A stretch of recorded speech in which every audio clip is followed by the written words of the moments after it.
As controversies continue to trail the federal government's recent removal of electricity subsidy for over 1.8 million customers categorized to be on Band A feeders, members of the organized private sector have insisted that the hike must be suspended for review.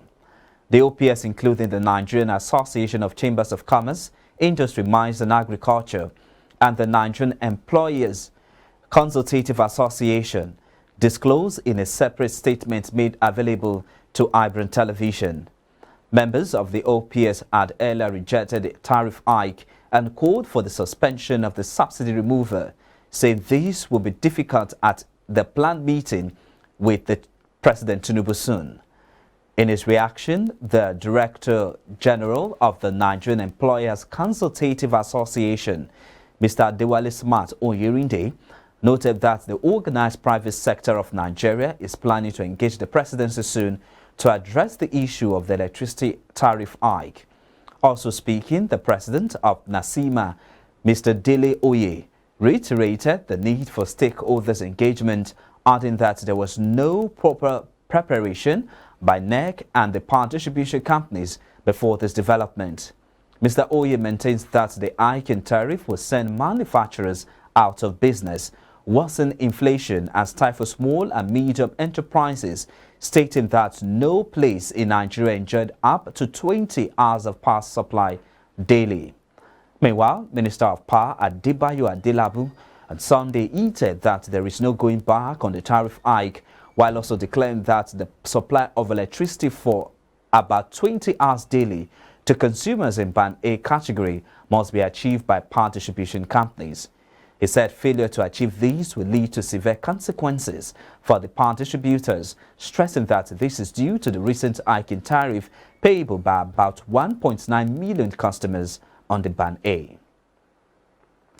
Amid the continued stability in the Nigerian foreign exchange market, the Association of Bureau de Change Operators of Nigeria had appealed to the Central Bank of Nigeria to adjust and lower its applicable exchange rate below the 1,251 naira to a dollar it pegged for its members.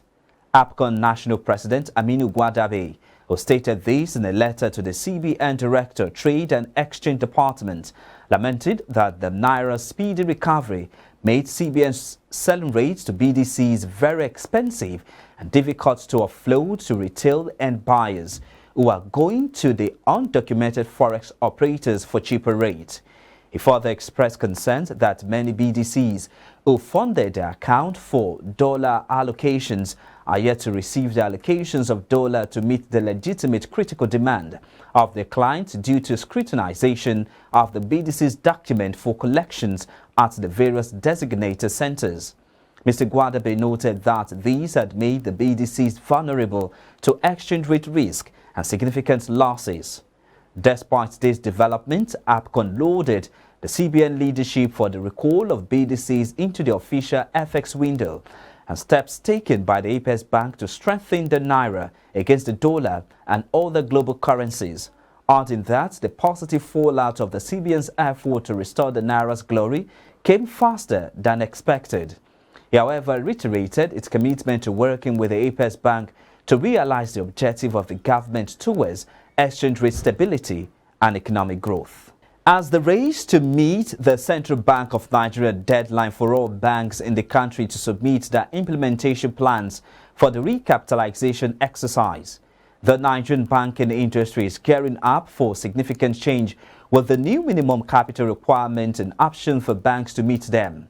Speaking on the impact of this move on the financial sector and the overall economy, investment banker Ayegbeni Kannabel, who was a guest on our flashy business program, Business Breakfast, noted that the overall aim of the recapitalization is to ensure that Nigerian banks have the capacity to take bigger risks and stay afloat in times of trouble, support different sectors of the economy, and improve confidence in the banking sector. According to him, it is premature to speculate about any potential merger. Nothing new in Nigeria industry. Some of us have been in the industry for quite some time. We know recapitalization is normal. When the economy is new, they look at the size of bars to to prevent called mass failure. We show all the capitalization. What it means is that telling them you need to have more money to do business. We create this, it's an effort to create the gap, what you call mega bank.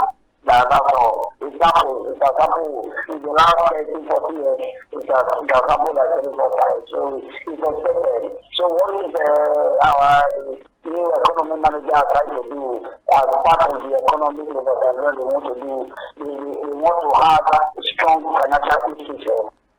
And the only way to get it for the strong financial institution is to show all their capacity, telling them they need higher capital. This time around, the same guy was quite good. He has done what we call a calibration. So if you want to get the bigger market, this is what you go to do. If you want to do the medium size, this is what you do. That's what he has done. The calibration that he did is so powerful. That is what the guy has done.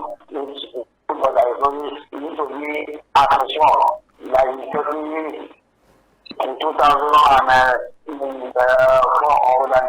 the last one, they also 25 million. I mean, the categorization and calibration, they want to call it, that have happened now, have not happened before. Okay, thank you. It is not difficult to me. It is absolutely nothing. You choose where to be. That is where the medical they do calibration. The only unlike the bracket capitalization of the what makes this one different? That is categorized, calibration.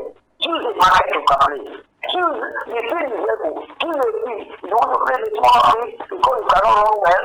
You go to the small thing. You want to play the medium size thing. Go to where you can play. If you enable people, that is why that is the duty of this one is done. And professional bankers like us, we clap, we happy that they said to me, choose the market in the UK like that. Everywhere you go, all banks are not the same. So anybody coming to invest in the financial sector, you choose the market for yourself. Ayegbene Kannabel, investment banker, urges securities and funds speaking there.